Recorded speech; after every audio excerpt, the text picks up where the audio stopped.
Hello mga kalobs! Kumusta po kayo?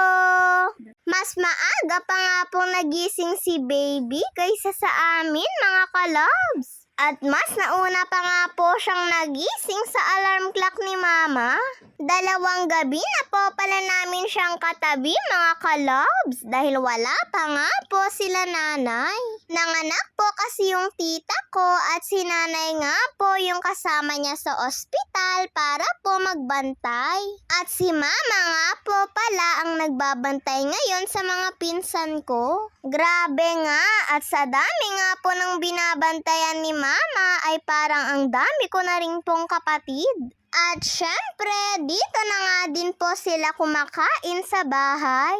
Eto nga, at sabay-sabay na nga din po pala kami nila papa sa pag-aalmusal.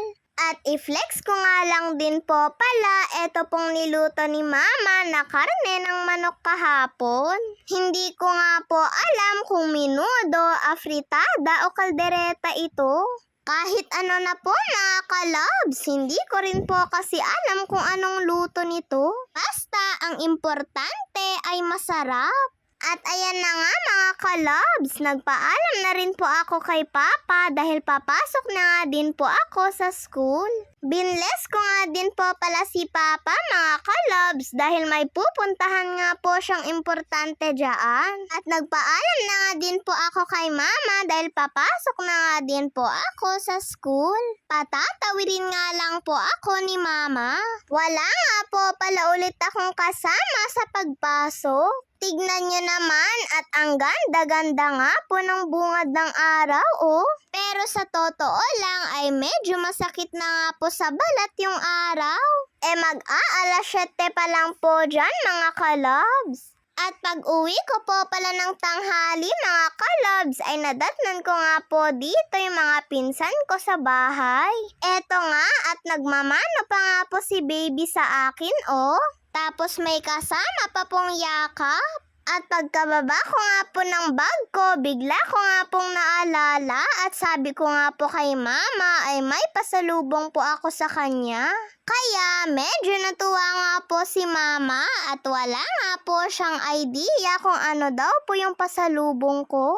At nung nilabas ko na nga din po itong lagayan ko ng mga papel, ay alam niya na nga din po kung ano po ito mga kalobs. Binigay ko po pala itong certificate ko kay mama.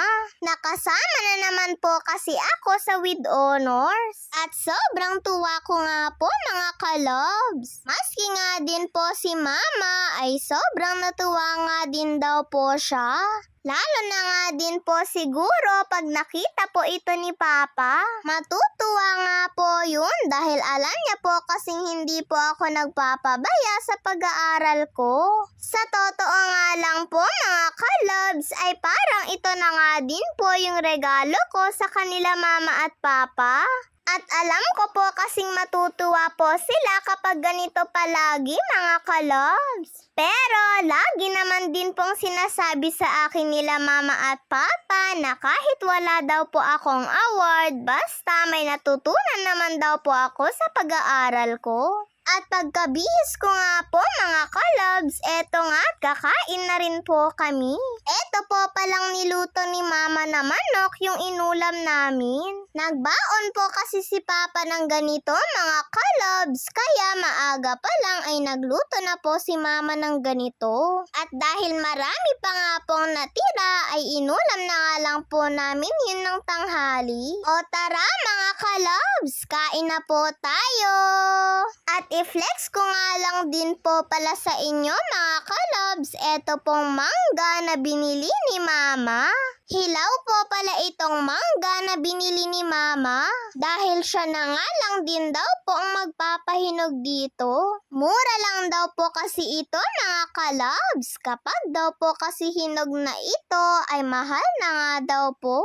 Paborito ko pa man din po yung ganitong mangga lalo na kapag po hinog. Kaya eto nga nilalagay ko na nga din po ito sa paper bag dahil dito na nga po namin pahihinugin ni mama. Mama. Mabuti na nga lang po at hindi pa po tinatapon ni Mama yung mga ganitong paper bag. Medyo madami-dami nga din po pala ito, mga kalobs. At hindi nga po ako magsasawang kumain ng mangga. Siguro, mga kalobs, kapag manggang hinog na nga po itong lahat, ay mahal na po siguro ito. Kayo po, mga kalobs, mahilig din po ba kayo sa manggang hinog? Bye-bye po, mga kalobs. Ingat po kayo palagi. God bless po sa ating lahat.